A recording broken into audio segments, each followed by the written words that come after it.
Achiever and isa din po siyang RIE Council and walang iba, The Sigma. Let's all welcome Miss Mary Grace Alquisola.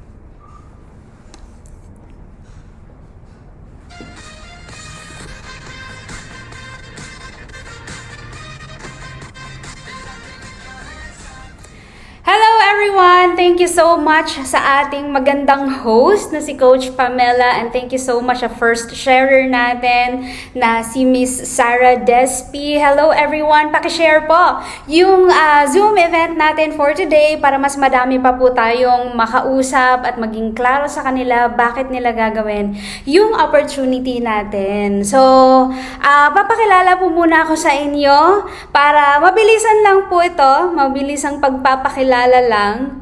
Wait lang po para at least magkaroon kayo ng kaunting idea about sa akin. And so, I am Grace Alquisola. And so, dati po akong empleyado for 10 years.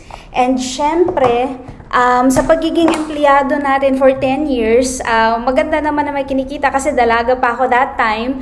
But alam niyo, pagka katagalan na nag-work doon mo na ma-realize, doon mo na makikita na, or doon ka na mapapaisip ba na hanggang dito na lang ba or meron pang ibang pwedeng mangyari sa aking maganda. So parang ganon. And then, I was a college undergrad and sa pagsusumikap, naging supervisor, sa pag-aakalang pag mataas ang rank mo, malaki din ang sahod mo. Malaki nga, kaunti lang.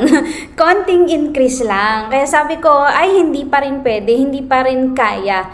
So, sa mga breadwinners here, I'm sure makaka-relate kayo, 'di ba? Kung saan-saan na lang tayo tumatakbo kapag may pangangailangan ng pamilya at hindi mo mapigilang tumulong.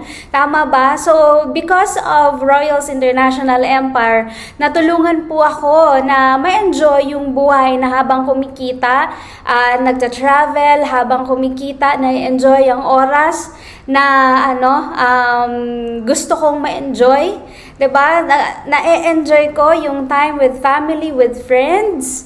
So, in short, my freedom talaga. Hindi ko naman sinasabi na parang na talaga, wala na tayong ginagawa. Meron pa rin po. But ang maganda dito, hawak mo yung oras mo. Ang maganda dito, may say ka at may choice ka. Kagaya ng mga travels natin na nakikita po ninyo. And syempre, yung income natin. And because of this opportunity, this industry, nagkaroon na po tayo ng first car natin dito. Ilan pa lang po yan sa mga naging result natin dito, and I know marami pang susunod pa na mga results. And syempre, we are about to achieve our 6 million income sa ganitong klase ng industriya. So, pasalamat ako sa founder natin, Ms. Tanya Morales, and sa lahat ng mga bumubuo ng Royals Council.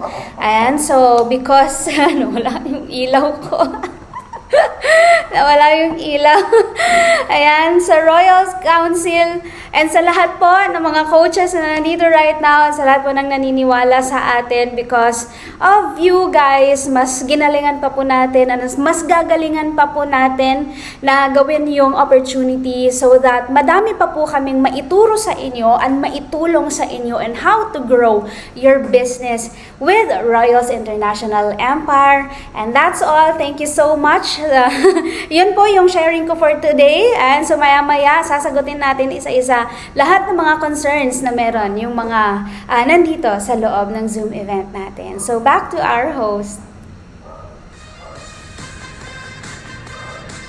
Yun.